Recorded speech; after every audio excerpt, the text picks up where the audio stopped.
ឯឧត្តមអភិសន្តិបណ្ឌិតសសខាសនៅឲ្យធនាគារនិងគ្រឹះស្ថានមីក្រូហិរញ្ញវត្ថុសហការជាមួយសមាជិកដើម្បីបង្ក្រាបបទល្មើសឆបោកតាមប្រព័ន្ធទូរស័ព្ទនិងមធ្យោបាយទំនាក់ទំនងសង្គម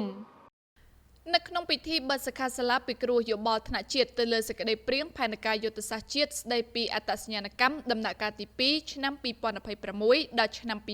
2035នៅសន្តាគារ Sun and Moon Riverside នារុស្ស៊ីថ្ងៃទី26ខែវិច្ឆិកាឆ្នាំ2025នេះអាយុដំអភិសន្តិបណ្ឌិតសសុខាឧបនាយករដ្ឋមន្ត្រីរដ្ឋមន្ត្រីក្រសួងមហាផ្ទៃបានមានប្រសាសន៍ផ្ដល់សារៈសំខាន់និងចាត់ទុកជានិច្ចកាលចាំបាច់ដែលធនាគារនិងគ្រឹះស្ថានមីក្រូហិរញ្ញវត្ថុនៅកម្ពុជាត្រូវសហការជាមួយនឹងអាជ្ញាធរមានសមត្ថកិច្ចដើម្បីរួមគ្នាបង្ការទប់ស្កាត់និងបង្ក្រាបបទល្មើសឆបោកតាមមធ្យោបាយទំនាក់ទំនងទូរស័ព្ទនិងបណ្ដាញទំនាក់ទំនងសង្គមនៅចំពោះមុខវត្តមានតំណាងធនាគារនិងគ្រឹះស្ថានមីក្រូហិរញ្ញវត្ថុនៅក្នុងសិក្ខាសាលានេះឯកឧត្តមអភិសន្តិបណ្ឌិតឧបនាយករដ្ឋមន្ត្រីបានមានប្រសាសន៍ត្រង់ៗដោយលើកយកករណីបោកប្រាស់តាមមធ្យោបាយទូរស័ព្ទនិងបណ្ដាញទំនាក់ទំនងសង្គមដែលបើតាមឯកឧត្តមអភិសន្តិបណ្ឌិតនៅក្នុងរយៈពេលចុងក្រោយនេះក្រសួងមហាផ្ទៃបានទទួលបណ្ដឹងប្រមាណ200បណ្ដឹងពាក់ព័ន្ធនឹងការបោកប្រាស់ប្រាក់ប្រមាណជាង$8សែនអាមេរិកហើយការដែលប្រាក់នោះត្រូវបានផ្ទេរពីជនរងគ្រោះទៅកាន់គណនីធនាគាររបស់ជនល្មើស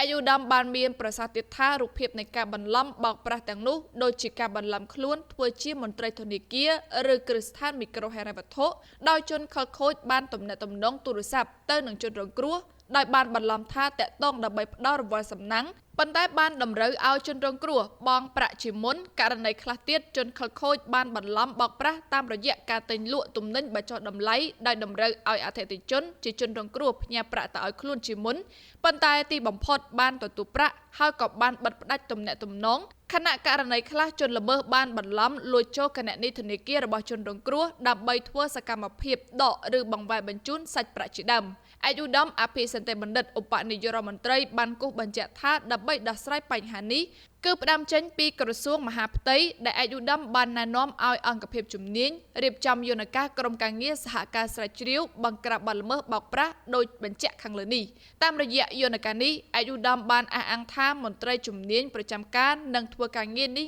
24ម៉ោងជារៀងរាល់ថ្ងៃដើម្បីសហការជាមួយតំណាងធនាគារនិងគ្រឹះស្ថានមីក្រូហិរញ្ញវត្ថុនៅក្នុងករណីទទួលបានបណ្ដឹងពីជនរងគ្រោះនៅក្នុងនោះក៏រួមទាំងសហការស្នើសុំបង្កក់ប្រាក់នៅក្នុងគណនីជនល្មើសជាដើមឯកឧត្តមបានមានប្រសាសន៍ថានៅក្នុងន័យដើមនេះបើមានរឿងអ្វីយើងអាចជជែកគ្នានិងធ្វើការជាមួយគ្នាបន្ទាន់ករណីខ្លះកើតមាននៅថ្ងៃសៅរ៍ឬថ្ងៃអាទិត្យដូច្នេះទម្រាំមន្ត្រីយើងចូលធ្វើការសាច់ប្រាក់នោះត្រូវបានបង្វិលឬដកប្រើប្រាស់រួចបាត់ទៅហើយដូច្នេះយើងត្រូវការដោះស្រាយភ្លាមៗហើយកងកម្លាំងជំនាញរបស់យើងត្រូវការតំណាងស្ថាប័នធនាគារសហការព្រោះដំណាក់កាលនេះឈានចូលទៅដល់សមាជិករបស់ស្ថាប័នសម័យទាំងធនាគារឬគ្រឹះស្ថានមីក្រូហិរញ្ញវត្ថុនេះខ្ញុំរ៉ាលីពី Big News